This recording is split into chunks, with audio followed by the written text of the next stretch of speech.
అధికారం అరవాల్సిన అవసరం లేదు. నిశ్శబ్దమే దాని అసలైన బలం. న్యూయార్క్లో ఒక కుటుంబం అలాగే నిశ్శబ్దంగా నగరాన్ని శాసించింది. Don veto కార్లియోన్. అతను అరవకుండానే ప్రజలు అతనికి భయపడేవారు. శత్రువులు అతని కుటుంబాన్ని దాడి చేసినప్పుడు నగరంలో పరిస్థితులు మారిపోయాయి. ఒప్పందాలు కుప్పకూలిపోయాయి. నమ్మకాలు చెదిరిపోయాయి. ప్రమాదం మరింత భయంకరంగా మారింది.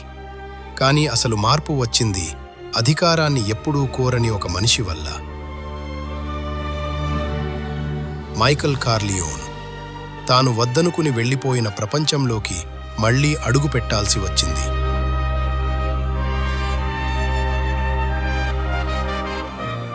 ఆ నిర్ణయమే అతనికి ఒక దారి చూపించింది.